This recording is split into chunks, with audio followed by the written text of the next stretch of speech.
പ്രിയപ്പെട്ട പ്രേക്ഷകരെ, ഞാൻ തുടക്കത്തിൽ പറഞ്ഞതുപോലെ ഈ IAS-കാർക്കിടയിലെ പ്രശ്നങ്ങൾ അതൊന്നും അവസാനിക്കുന്നില്ല. രണ്ടും കൽപ്പിച്ച് തന്നെയാണ് എൻ പ്രശാന്തിന്റെ ഓരോരോ നീക്കങ്ങളും.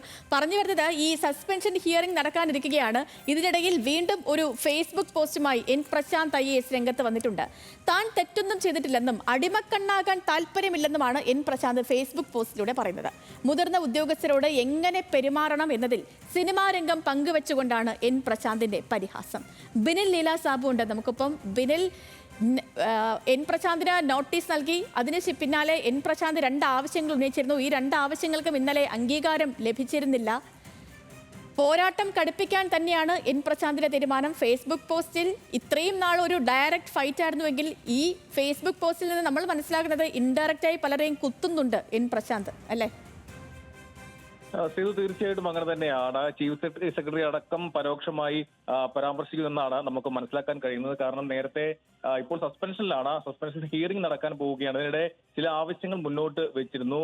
വീഡിയോ തത്സമയം സംപ്രേഷണം ചെയ്യുന്ന അടക്കമുള്ള കാര്യങ്ങളായിരുന്നു പ്രശാന്ത് ആവശ്യപ്പെട്ടിരുന്നത്. പക്ഷെ അതൊന്നും അംഗീകരിച്ചില്ല. പിന്നീടാണ് ഇത്തരത്തിൽ വീണ്ടും പ്രകോപനപരമായ അല്ലെങ്കിൽ പരിഹസിച്ചുള്ള പോസ്റ്റ് ഇപ്പോൾ വീണ്ടും എൻ പ്രശാന്ത് ഫേസ്ബുക്കിൽ ഇട്ടിരിക്കുന്നത്. നേരത്തെ മുതൽ തന്നെ അദ്ദേഹം പറയാനുള്ള കാര്യങ്ങളെല്ലാം പറയുന്നത് ഫേസ്ബുക്കിലൂടെയാണ്. കഴിഞ്ഞ ഏപ്രിൽ 1-ാം തീയതി ആ തീരുമാനം എടുത്തുനടക്കമുള്ള പോസ്റ്റുകൾ ഉണ്ടായിരുന്നു. അതിന് പിന്നാലെയാണ് ഇപ്പോൾ അദ്ദേഹം ഉന്നയിച്ച ആവശ്യങ്ങൾ അംഗീകരിക്കാതെ വന്നതോടുകൂടി ഇപ്പോൾ ഒരു പോസ്റ്റ് ഇട്ടിരിക്കുന്നത്. ആ പോസ്റ്റിൽ നമുക്ക് മനസ്സിലാക്കാൻ കഴിയുന്നത് ഈ മുതിർന്ന IAS ഉദ്യോഗസ്ഥരെ പരോക്ഷമായി പരാമർശം തന്നെയാണ് ഇത്തരത്തിലുള്ള പോസ്റ്റിൽ പറയുന്നത്.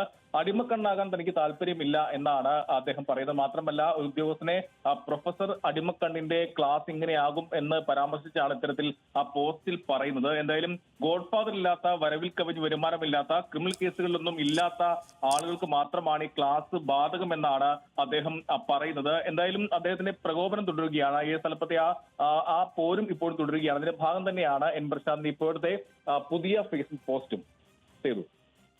ശരി ബിനിൽ ലീല സാബുവാണ് വിവരങ്ങൾ നൽകിയത്.